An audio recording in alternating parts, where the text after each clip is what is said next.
Hi friends, मैं आज आप सबको एसी में बैठने के कुछ प्रिकॉशंस बताने जा रहा हूँ। अगर किसी को रिकरेंट कोल्ड कफ होता है तो उसे एसी के एयर फ्लो के डायरेक्ट एक्सपोजर पर नहीं बैठना चाहिए, क्योंकि उससे उन्हें कोल्ड कफ होने के चांसेस बढ़ जाते हैं। और अगर कोई एसी में ज़्यादा टाइम के लिए बैठ रहा है तो उन्हें ड्राइनेस ऑफ स्किन होने के चांसेस बढ़ जाते हैं।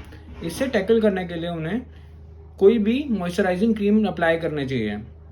और हमें एसी का temperature 22 degree Celsius to 27 degree Celsius ही मेंटेन करना चाहिए, क्योंकि इससे जब हम रूम के बाहर जाते हैं तो हमें सर्द गर्म होने के चांसेस कम हो जाते हैं।